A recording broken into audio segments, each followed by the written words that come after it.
देखिए हम लोग बात कर रहे थे सेक्सुअल रिप्रोडक्शन की, ठीक है। सेक्सुअल रिप्रोडक्शन में हमने बात किया कि इसमें दो डिफरेंट गैमीट का फॉर्मेशन होता है, ठीक है। One is known as the male gamete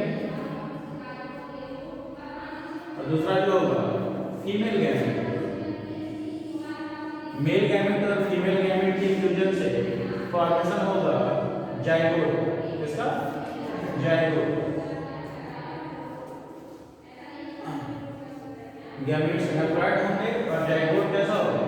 diploid होगा। जाइगोट एक ऐसा डिप्लॉइड सिंगल सेल होता है that having the ability to form the whole organism. ये पूरा का पूरा ऑर्गेन बना सकता है।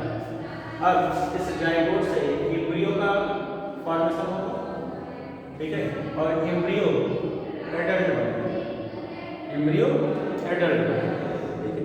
लेकिन अब इसमें एम्ब्रियो से एडल्ट का जो फॉर्मेशन होगा या जाइगोट से या एम्ब्रियो से डायरेक्ट एडल्ट बन सकता है, या फिर कई सारे इंटरमीडिएट स्टेज भी आते हैं, कई सारे एनिमल्स।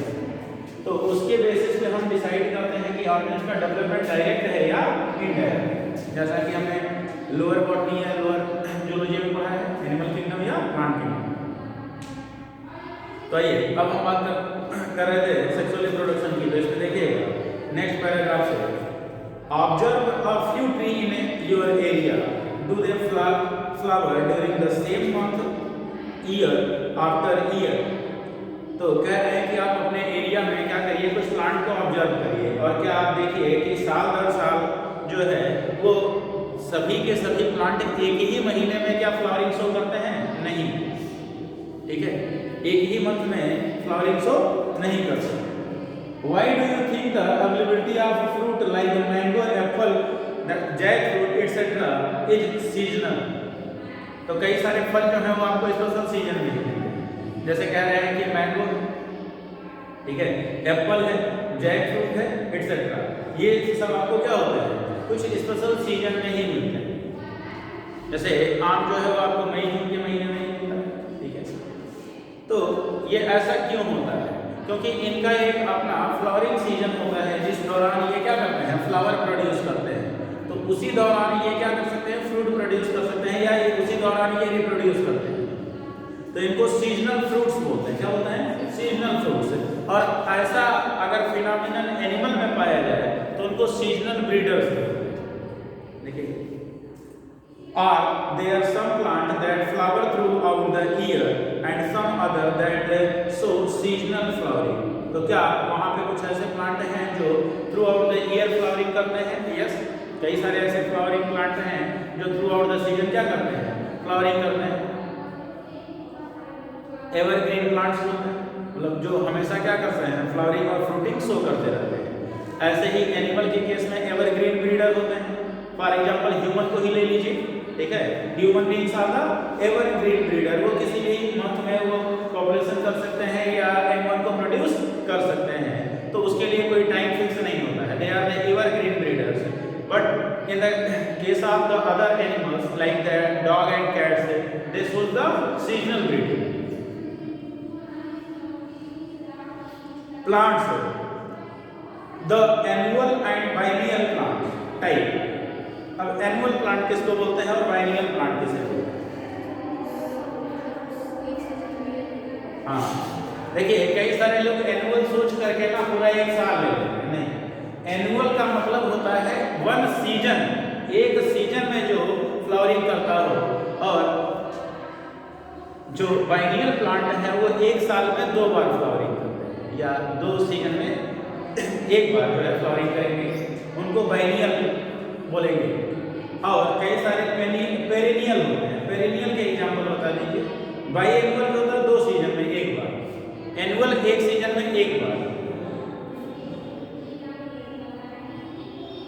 एनुअल बाइएनुअल पेरिनियल बता दीजिए।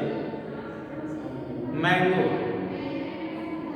जैसे ये यूजुअली 2 सीजन में एक बार, मतलब एक साल में एक बार फ्लावरिंग होती है, तो 6 महीने का एक सीजन, 6 महीने का दूसरा सीजन, ठीक है।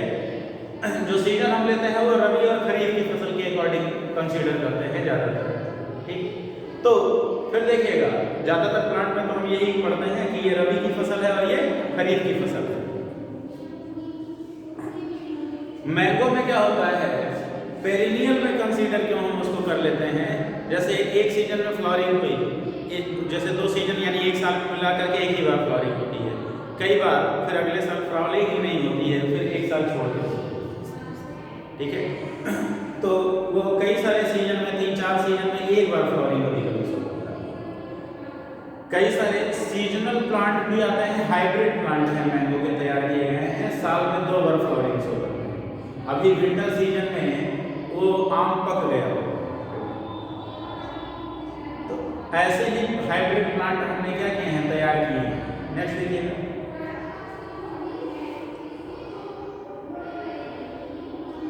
Plants the annual and biennial type so clear cut vegetative reproductive and senescence phase. तो इनका एक क्लियर कट वेजिटेटिव फेज होता है जिसके दौरान ये ग्रो करते हैं, रिप्रोडक्टिव फेज होता है जब रिप्रोड्यूस करते हैं, और फिर सेनेसेंस या एजिंग फेज होता है जिस दौरान वो क्या होते हैं, गिर जाते हैं। But in the perennial species it is very difficult to clearly define these phases. तो पेरिनियल प्लांट में इस बात को डिसाइड करना थोड़ा मुश्किल काम है। क्यों? अब मैंगो ट्री को ही देखिए, पेरिनियल प्लांट है, तो उसमें आप कब डिसाइड करेंगे कि कौन सा उसका वेजिटेटिव फेज है, कौन सा रिप्रोडक्टिव है और कौन सा सेनेसेंस है।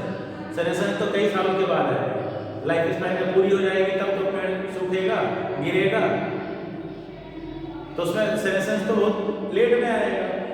धान गेहूं में देख लीजिए, धान की फसल देख लीजिए, और ऐसा सटाई धान की जो खेती होती है वो 3 से 4 महीने, तो उसी में उसका क्या होता है, वेजिटेटिव फेज होता है, फ्लावरिंग और रिप्रोडक्शन होता है, और फिर उसके बाद क्या आ जाता है, सेनेसेंस आ जाता है। तो कई सारे केसेस में एकदम क्लियर कट मार्केशन होता है, लेकिन कई सारे में नहीं होता है, जैसे पेरिनियल प्लांट में नहीं पाया जाता इस तरह का phase. A few plants exhibit the unusual flowering phenomenon. Some of them, such as the bamboo species, flowers only once in their lifetime, generally after 50 to 100 years. 50 से 100 सालों में एक ही बार फ्लावरिंग होगी। आप बताइए कि उनका वेजिटेटिव फेज क्या मानेंगे, रिप्रोडक्टिव कौन सा मानेंगे, और सेनेसेंस क्या मानेंगे। तो 50 से 100 सालों में कभी भी फ्लावरिंग हो सकती है, एक ही बार वो फ्लावरिंग ही शो करते हैं। जब फ्लावरिंग शो कर देते हैं तो सीड का फॉर्मेशन होता है उसके बाद, और उसके बाद फिर उनका सेनेसेंस हो जाता है, सूख जाता है।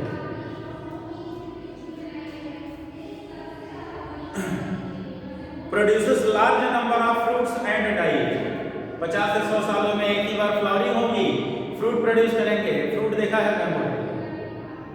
नहीं देखो, कुछ लोग देखो कहेंगे अभी हमारा 50 साल उम्र ही नहीं हुआ, लेकिन पहले के लोग लगा के तो गए होंगे, वो इस समय तक अपने रिप्रोडक्टिव फेज में पहुंचा होगा।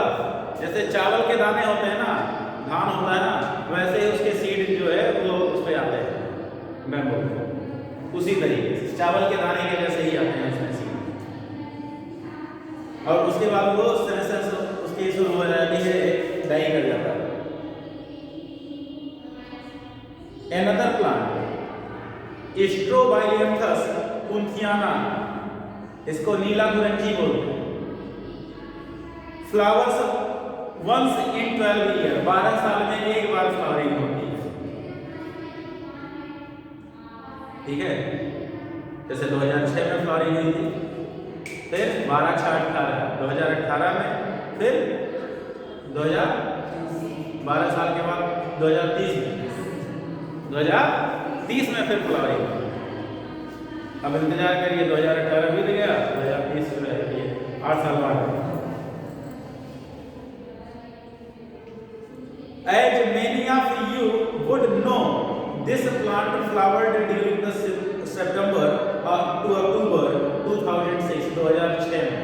अब इनका पुराना एडिशन है, नहीं तो फिर 2018 लिख देना चाहिए था इसको, ठीक है। तो फ्लावरिंग हुई है, उसके बाद अब 2030 में होगा। Its mass flowering transform large tract of hilly area in the Kerala, Karnataka and Tamil Nadu into blue stretches and attach a large number of tourists. क्योंकि देखिएगा, जब भी इसमें फ्लावरिंग होती है तो ये केरला, तमिलनाडु रीजन में जो है इसमें फ्लावरिंग पाई जाती है। या कह रहे हैं कि पहाड़ी जो क्षेत्र होता है उसके रास्ते में किनारे की तरफ उगे हुए होते हैं, और ये उस सीजन के लिए टूरिस्ट प्लेस हो जाता है, क्योंकि 12 साल में एक बार फ्लावरिंग हो रही है तो इसको देखने के लिए लोग आते हैं।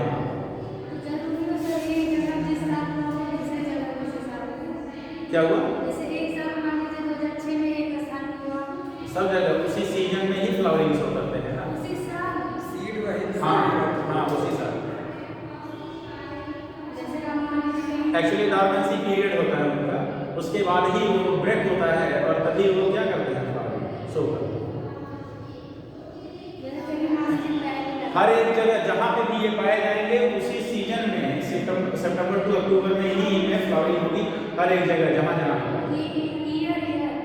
हाँ ईयर भी से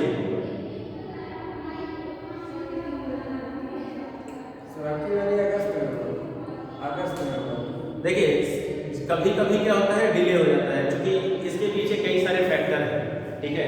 जैसे इकोलॉजिकल फैक्टर जो है वो डिस्टर्ब हो रहा है कुछ ह्यूमन इंटरेक्शंस के द्वारा, ठीक है। तो वो आप जानते ही हैं कि मौसम जो है वो आपका शिफ्ट हो जा रहा है। पिछली बार जो है फरवरी में भी ठंडी पड़ रही थी, अभी ठंडी गायब हो गई अचानक से। अभी लग रहा था लोगों को कि फरवरी पूरी ठंडी पड़ी, जिस हिसाब से ठंडी थी अभी 10 दिन पहले, लेकिन अभी फिर क्या है, गायब हो गया। तो ये सीजनल वेरिएशन जो आ रहा है ना, ये उसी की वजह से आ रहा है, क्लाइमेटिक फैक्टर चेंज जो हो रहे हैं। तो उसकी वजह से कई सारे प्लांट्स में जो है इस तरह की शिफ्टिंग देखने के लिए पाई जाएगी। भाई इवोल्यूशन तो आपने पढ़ा ही है, तो अगर एनवायरमेंटल फैक्टर चेंज होगा तो उसके अकॉर्डिंग जो है वो ऑर्गन भी अपने आप को क्या करेगा, अडॉप्ट करेगा और अपने अंदर चेंजेज लाएगा।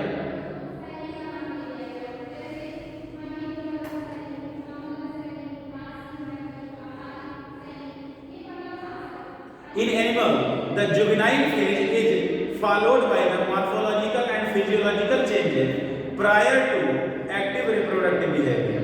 तो कह रहे हैं कि एनिमल में जुवेनाइल फेज के बाद और रिप्रोडक्टिव फेज से पहले उसके बीच में उसके अंदर कई सारे जो है मॉर्फोलॉजिकल और फिजियोलॉजिकल चेंजेस होते हैं। मॉर्फोलॉजिकल और फिजियोलॉजिकल चेंजेस होते हैं। मॉर्फोलॉजिकल मतलब उसके बॉडी के स्ट्रक्चर में चेंजेज आते हैं और फिजियोलॉजिकल मतलब उसकी फंक्शनिंग में भी चेंजेज आते हैं। The reproductive phase is also of variable duration in the different organ. अलग अलग ऑर्गन में रिप्रोडक्टिव फेज जो होता है वो अलग अलग होता है, ठीक है। जैसे कई सारे कैटल्स में 3-4 साल के अंदर ही जो है वो अपने रिप्रोडक्टिव एज को क्या करते हैं, अचीव कर लेते हैं, ठीक है। कई सारे में जो है रिप्रोडक्टिव एज जो है वो लेटर अचीव होती है। फॉर एग्जांपल ह्यूमन बीइंग में ही देख लीजिए तो प्यूबर्टल एज को ही रिप्रोडक्टिव एज माना जा सकता है। सभी को रिप्रोडक्टिवली क्या होता है, एक्टिव होता है। तो फीमेल में onset of menstruation that may be from 9 to 11 year and male के केस में 11 से 14 साल के बीच में व्हेन द स्पर्मेटोजेनेसिस स्टार्ट, जब उसमें स्पर्मेटोजेनेसिस स्टार्ट हो जाएगा तो उसमें ड्यूरेशन 11 साल का है, किसी में 2 साल का, किसी में 6 महीने का, अलग अलग रिप्रोडक्टिव एज है। That depends on the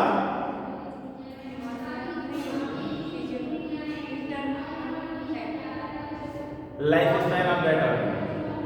life span जितना शॉर्ट होगा रिप्रोडक्टिव एज उतनी जल्दी अचीव करेगा, क्योंकि उसको रिप्रोड्यूस करना होगा तभी वो डाई करेगा ना। जुवेनाइल फेज होगा, जुवेनाइल फेज होगा, फिर रिप्रोडक्टिवली मैच्योर होगा, फिर तब सेनेसेंस आएगा। तो जिसकी लाइफ स्पैन ही शॉर्ट है तो उसका रिप्रोडक्टिव एज क्या होगा, उतना ही कम होगा, और जिसका लाइफ स्पैन ज्यादा उसी के हिसाब से उसका रिप्रोडक्टिव मैच्योरिटी भी बाद में। The reproductive phase is also of variable duration in different organisms. कई सारे अलग अलग ऑर्गन में अलग अलग होता है। Can you list the changes seen in the human being that are indicative of reproductive maturity? That is the puberty। अगले चैप्टर में हम डिसाइड ही करेंगे, बात करेंगे इसके बारे में, ठीक है। सेकेंडरी सेक्सुअल कैरेक्टर, ठीक है। सेकेंडरी सेक्सुअल कैरेक्टर का डेवलपमेंट ही इस बात का इंडिकेशन होता है that the male or female is reproductively mature है, अपने रिप्रोडक्टिव एज में एंटर कर जाएगा।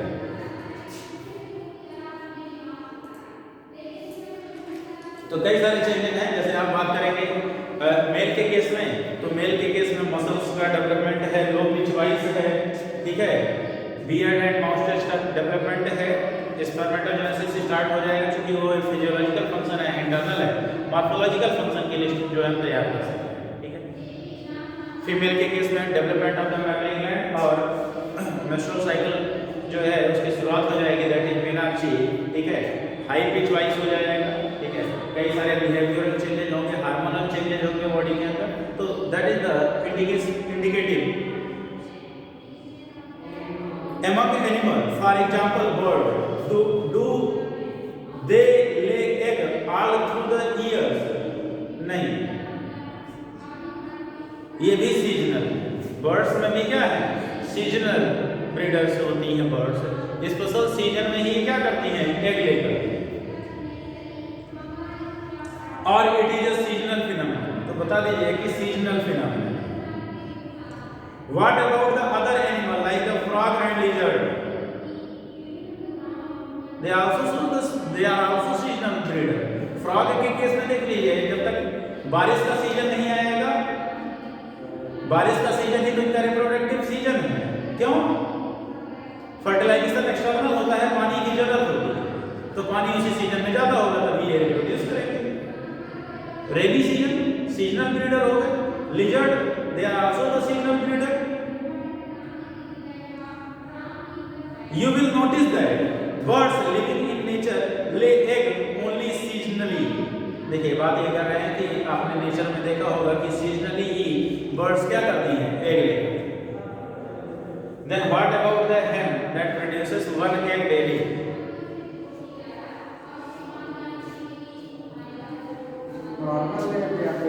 भाई बर्ड्स है, बर्ड हैन भी तो बर्ड है,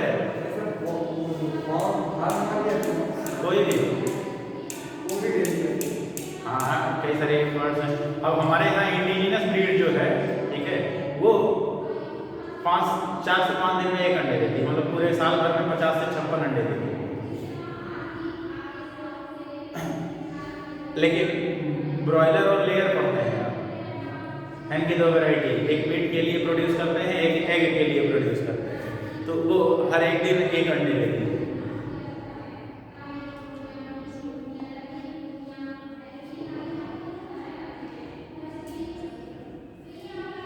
दे आर द हाइब्रिड, उनको मॉडिफाई किया गया है, उनके अंदर चेंजेस किए गए हैं इसी काम के लिए कि वो डेली एग प्रोड्यूस कर सके, ठीक है। चलिए आगे बात करते हैं। तो ब्रॉयलर है या लेयर, कौन एग प्रोड्यूस करता है?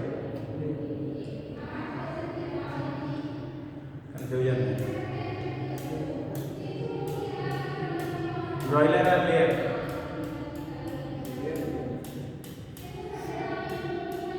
Study for enhancement in food production chapter एक बार फिर से रिवाइज कर लीजिएगा, लाइव स्टॉक हो गया, ठीक है।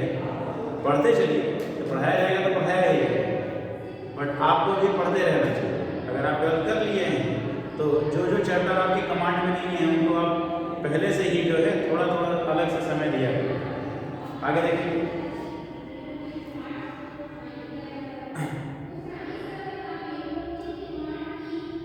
हाँ, however the birds in captivity as in poultry farm can be made to lay egg throughout the year. तो इनको क्या किया गया, स्पेशली मॉडिफाई किया गया है, हाइब्रिडेशन टेक्निक से हमने इनको हाइब्रिड प्रोड्यूस किया है, जिससे ये थ्रू आउट द ईयर क्या कर सके, एग ले कर सके, क्योंकि इनके एग जो है वो हमारे लिए प्रोटीन का सोर्स है, तो इसलिए हमने इनको मॉडिफाई किया। आगे देखिए, in this case laying egg is not related to the reproduction but is a commercial exploitation for the human welfare. ये हम अपने भले के लिए जो है इनका एक्सप्लॉइटेशन कर रहे हैं। एक्सप्लॉइटेशन बार टर्म आ रहा है, तो एक्सप्लॉइटेशन का मतलब होता है मिसयूज करना। क्या करना? मिसयूज करना, मतलब जरूरत से ज्यादा यूज करना।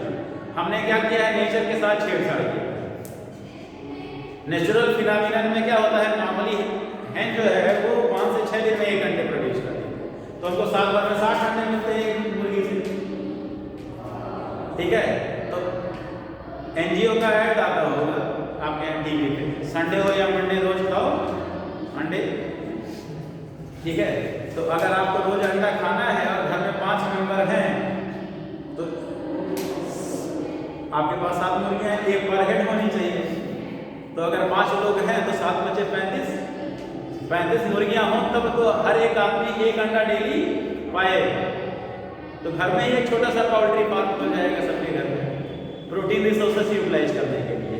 तो हमने क्या किया, इसको जेनेटिकली मॉडिफाई कर दिया, हाइब्रिडेशन टेक्निक से हमने उसमें ही मॉडिफिकेशन कर दिया कि एक मुर्गी एक अंडे दे सकती है दिन में, तो 6 ही मुर्गी पालनी पड़ेगी।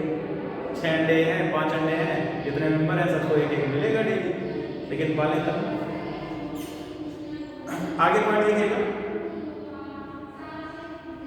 The females of placental mammal exhibit the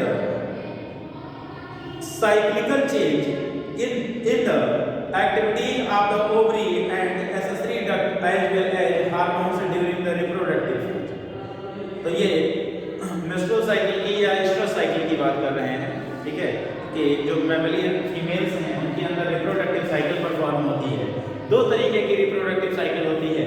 one is known as the menstrual cycle that occurs in the primates, man and monkey, ठीक है। इनकी फीमेल्स में जो रिप्रोडक्टिव साइकिल होता है प्राइमेटा में वो मेंस्ट्रुअल साइकिल कहलाता है। एंड अदर मैमल्स जो हैं जो नॉन प्राइमेटा की कैटेगरी में आते हैं उनकी फीमेल्स में जो रिप्रोडक्टिव साइकिल अगर होता है that is known as the estrus cycle और हीट साइकिल, ठीक है। सभी ऑर्गेनिज्म में इनका ड्यूरेशन अलग अलग है, ठीक है। तो अगले चैप्टर में मेंस्ट्रुअल साइकिल दिया गया है that occurs every 28 to 29 days in the human females. तो उसके बारे में हम वहाँ पे पढ़ेंगे।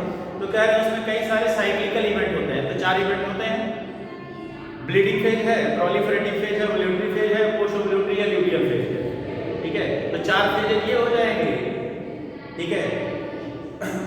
एस्ट्रस या हीट साइकिल में फेजेज अलग होते हैं। हार्मोन्स जो हैं कह रहे हैं हार्मोनल लेवल चेंज होता है, तो इसमें जो हार्मोन इन्वॉल्व होता है वो LH, FSH और एस्ट्रोजन और progesterone, pituitary and ovarian hormone के नाम से देखिएगा।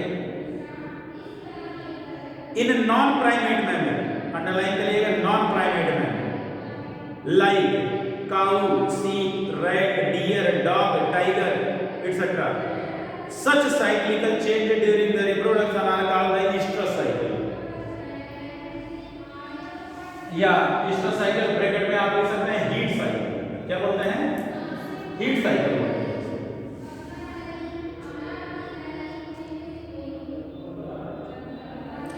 अब देखिए हीट साइकिल, जिस दिन ओव्यूलेशन होने वाला होता है उस फीमेल कैटल का या मैमल का, ठीक है, नॉन प्राइमेट मैमल का, फीमेल मैमल का बॉडी का टेम्परेचर राइज होगा।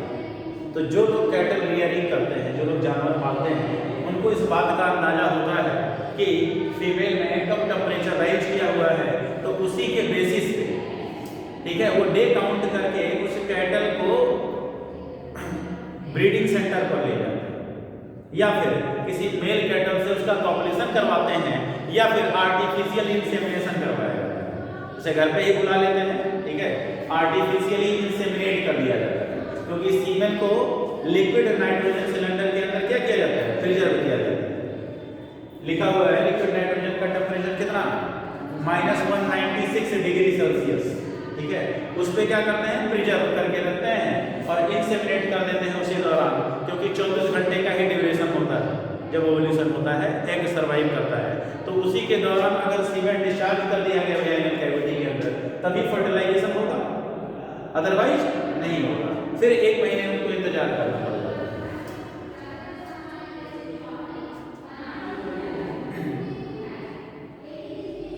Whereas in the प्राइमेट यानी कि मंकी, एप एंड ह्यूमन, ये मैमल की 3 कैटेगरी जो है ये प्राइमेटा है। It is called the menstrual cycle. Many mammals, especially those living in the natural wild condition, exhibit such cycles only during the favorable season in their reproductive phase and are therefore called the seasonal breeder। तो इसमें से कई सारे organism ऐसे हैं जो special season में ही क्या करते हैं, ब्रीडिंग शो करते हैं। तो अगर ये स्पेशल सीजन में ब्रीडिंग शो करेंगे तो इनको हम क्या बोलेंगे? सीजनल ब्रीडर बोलेंगे। Many other mammals are reproductively active throughout their reproductive phase and hence are called continuous breeder। जो कभी भी जो है क्या कर सकते हो? कॉपुलेट कर सकते हो या ऑफस्प्रिंग को प्रोड्यूस कर सकते हो किसी भी सीजन में। They are known as the continuous breeder or evergreen breeder भी बोलते हैं। हमेशा जो है प्रोड्यूस कर सके किसी भी सीजन में throughout their reproductive age. Reproductive age जो है वो कहलाता है time duration between the menarche and menopause. जब ऑनसेट ऑफ मेंस्ट्रुएशन शुरू हुआ उससे लेकर के जब तक मेनोपॉजल कंडीशन ना आ जाए तब तक उसके बीच का जो ड्यूरेशन होता है वो रिप्रोडक्टिव फेज कहलाता है उस फीमेल का।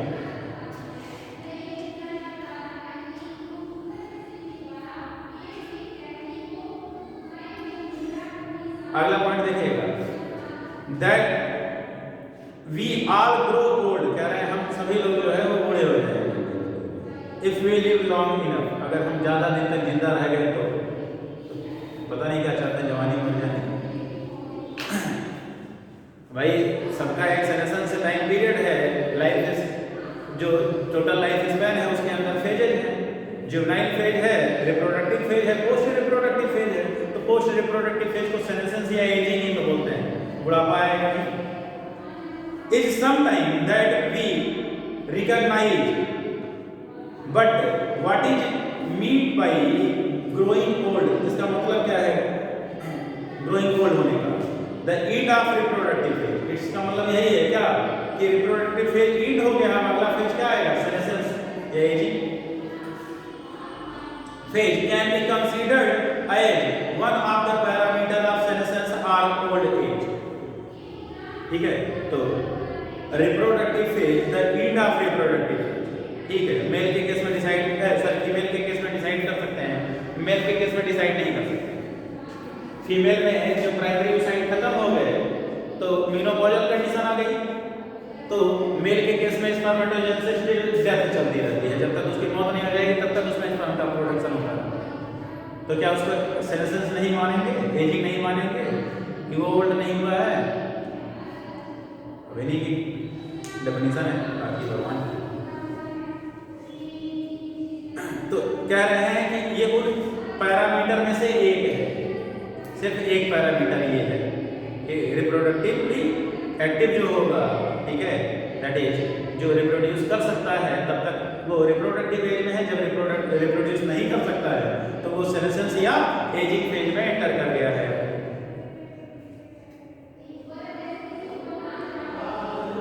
देयर आर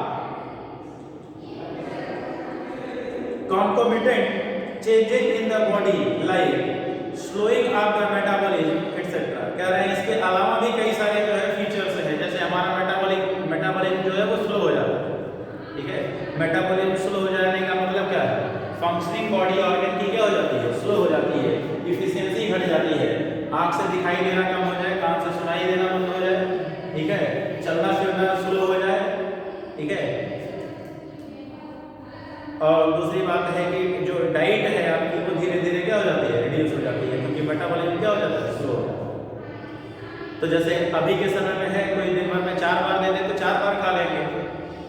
सेंसर से एजिंग आ जाता है तो कहते हैं नहीं बेटा मेरा खाने का मन नहीं है अभी, ले लो हम खाएं अभी। तो क्या हुआ? मेटाबॉलिज्म स्लो हो जाता है, बॉडी की डिमांड नहीं होती है तो इसलिए वो कंज्यूम नहीं करना चाहता। During this last phase of the life span old age ultimately lead to the death. अरे बुढ़ापा जो है मौत की तरफ लेकर जाता है,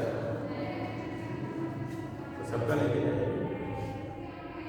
इन both plants and animals hormone are responsible for the transition between the 3 phases. कह रहे हैं कि एनिमल और प्लांट दोनों में क्या है? कुछ हार्मोन रिस्पॉन्सिबल होते हैं ट्रांजिशन के लिए। जैसे प्लांट में हार्मोन होता है एब्सिसिक एसिड, स्ट्रेस हार्मोन बोलते हैं, सेनेसेंस या एजिंग हार्मोन होता है, उसके लिए रिस्पॉन्सिबल होता है, ठीक है। ऐसे ही हमारे बॉडी में भी कई सारे चेंजेस होते हैं, वो हार्मोनल चेंजेस भी होते हैं। जैसे thymus gland, throne of immunity कहा जाने वाला ग्लैंड जो है, जब बर्थ होता है तो उस समय से जब हम 25-30 साल तक पहुंचते हैं तो उसमें ग्रो करता है, और जब 25-30 के बाद जाते हैं तो धीरे धीरे उसका साइज क्या होने लगता है, रिड्यूस होने लगता है और लास्ट में 3 से 6 ग्राम का बचा है, बीच में 25 से 30 ग्राम तक पहुंच जाता है। तो हुआ क्या, धीरे धीरे एजिंग या सेंसेस की वजह से आपका इम्यून सिस्टम जो होता है वो वीक हो जाता है।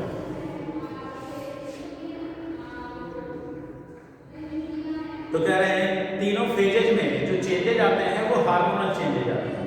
जैसे अब शुरू में ग्रोथ हार्मोन का सिक्रीशन ज्यादा होता है, एक समय के आने के बाद ग्रोथ हार्मोन उतना ही सिक्रीट होता है जितना से हमारे बॉडी के अंदर रिपेयर या रीजनरेशन पॉसिबल हो सके, ठीक है, उतने ही हम ग्रोथ हार्मोन सिक्रीट होता है, फर्दर ग्रोथ पॉसिबल नहीं हो पाता है।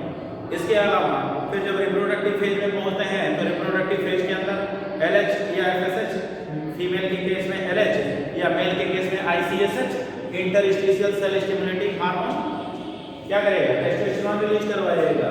टेस्टोस्टेरोन जो है मेल रिप्रोडक्टिव ऑर्गन के फंक्शनिंग के लिए रिस्पांसिबल होता है तो वो रिलीज होगा, ठीक है। तो वो अपने रिप्रोडक्टिव एज में पहुंचने के बाद रिप्रोडक्टिवली एक्टिव हो जाएगा, यानी गैमेट प्रोड्यूस कर सकता है। फिर उसके बाद जब उन्हीं का प्रोडक्शन धीरे धीरे कम हो जाता है तो फिर अपने सेंसेस या एजिंग की तरफ पहुंच जाता है। Interaction between the hormones and certain environmental factors regulate the reproductive process and the associated behavioral expression of organism। तो कह रहे हैं कुछ हार्मोन्स और कुछ इन्वायरमेंटल चेंजेज रिस्पॉन्सिबल होते हैं किसी भी ऑर्गन्स के बिहेवियरल या रिप्रोडक्टिवली एक्टिव होने के लिए ये रिस्पॉन्सिबल होते हैं। इन्वायरमेंट कैसे, सीजनल ब्रीडर को अफेक्ट करता है, इन्वायरमेंट, टेम्परेचर, ठीक है। हार्मोन कैसे, अब जब तक हार्मोन नहीं सिंथेसाइज होंगे या रिलीज होंगे तब तक वो उस प्रोसेस को कंटिन्यू नहीं कर सकते।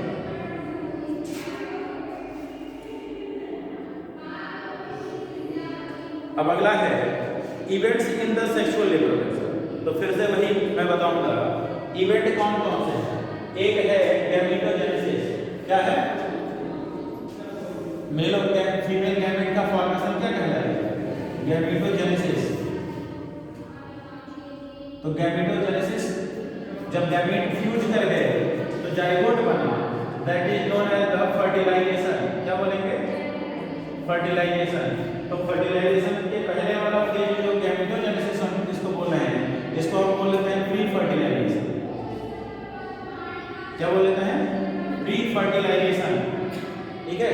और ये फर्टिलाइजेशन के बाद जो है fertilization is the fusion of male and female gamete, zygote बनेगा। जाइगोट जब आगे फर्दर डेवलप करेगा तो ये सब क्या कह रहे हैं, post fertilisation.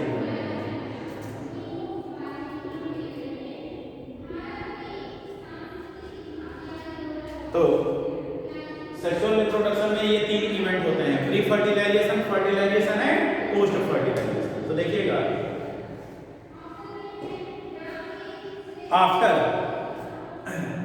Attainment of maturity, यानी मैच्योरिटी अटेन करने के बाद all sexually reproducing organism exhibit the event and processes that have remarkable fundamental similarity even through the structure associated with the sexual reproduction are indeed very different। तो चूंकि सभी organ हैं जो sexually reproducing organism हैं, उनके जो reproductive organs हैं वो सबके अलग अलग तरह से स्ट्रक्चर सबका अलग अलग है, लेकिन सबकी फंक्शनिंग क्या है, सिमिलर है। इवेंट सिमिलर होंगे, pre fertilization, fertilization, post fertilization. The event of sexual reproduction through elaborate and complex, तो कह रहे हैं ये काफी elaborate है, मतलब बहुत बड़ा है और काफी complex है। Follow a regular sequence, एक regular sequence follow करता है। And sexual reproduction is characterized by the fusion or fertilization। तो fusion को ही हम fertilization बोलते हैं। मेल फीमेल गैमेट का fusion ही क्या कहलाता है, fertilization कहलाता है।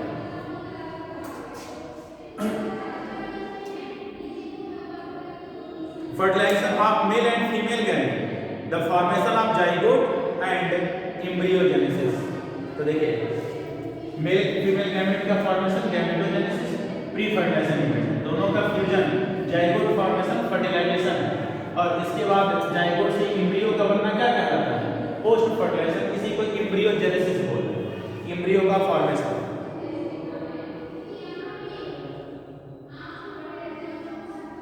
For convenience, these sequential events may be grouped into three distinct stages, namely pre-fertilization, fertilization, and post-fertilization.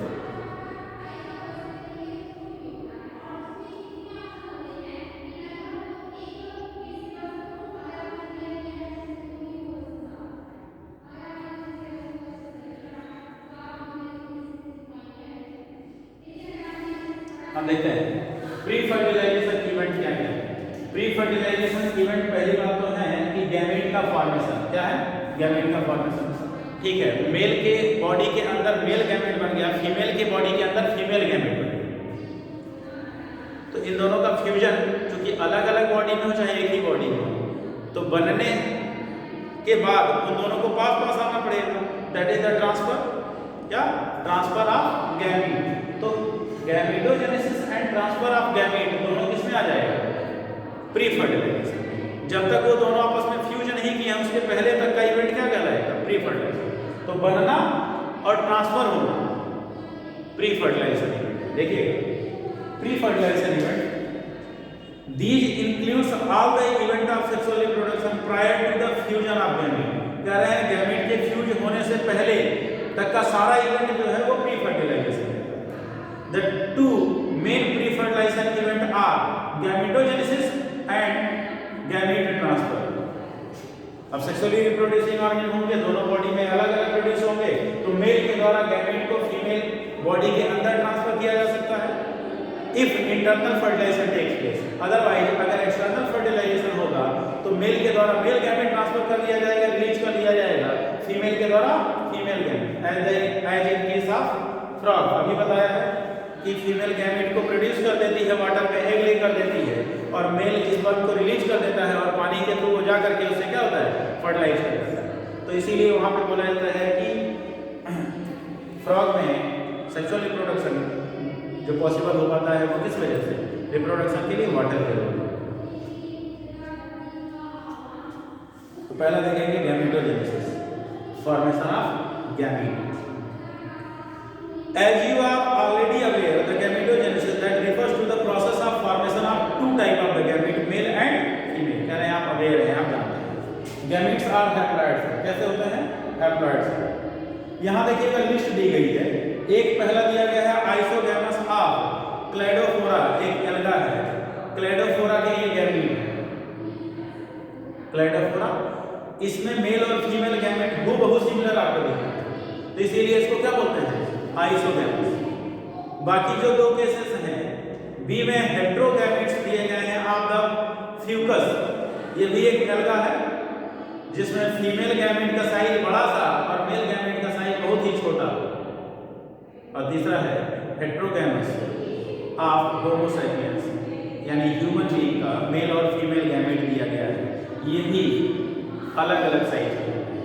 अब इन दोनों बात से, जिसमें हेट्रोगैमी पाई जाती है, इस बात से आपको ये कंफर्म हो गया होगा कि फीमेल गैमेट का साइज बड़ा होता है और मेल गैमेट का साइज क्या होता है? छोटा होता है। ह्यूमन के ही केस में ले लीजिए, फीमेल गैमेट जो है मेल गैमेट को इंगल्फ कर देती है, निगल जाती है, तो आप उसके साइज का अंदाजा लगाइए। तो ये हेट्रोगैमी है। फीमेल गैमेट का साइज यूजुअली लार्जर होता है और नॉन मोटाइल होता है ज्यादातर केसेस में, और ज्यादातर केसेस में मेल गैमेट का साइज छोटा और मोटाइल। तो इसीलिए कहीं पे अगर मैक्रो टर्म आ रहा है तो वो फीमेल के लिए, और कहीं पे माइक्रो टर्म आ रहा है वो मेल। मैक्रो फीमेल, माइक्रो, जैसे मेगा स्पोरोजेनेसिस, माइक्रो स्पोरोजेनेसिस। ठीक है, तो मेगा स्पोरेंजियम, माइक्रो स्पोरेंजियम, तो वो बॉडी होती है प्लांट बॉडी के अंदर, रिप्रोडक्टिव स्ट्रक्चर होते हैं। मेगा स्पोरेंजियम के अंदर फीमेल गैमेट प्रोड्यूस होगी और माइक्रो स्पोरेंजियम के अंदर क्या होगा? स्पोर बनते हैं। क्या बनते हैं? स्पोर्स बनते हैं, या पॉलन ग्रेन्स उनको बोलते हैं। तो पॉलन ग्रेन ही ट्रांसफर होते हैं जो आगे चल करके मेल गैमेट का फॉर्मेशन होता है। तो इसको यहीं तक रहने दीजिए, नेक्स्ट पैरा से हम लोग शुरू करेंगे। क्या क्या है? मारीगोल्ड। अच्छा हाँ बताइए।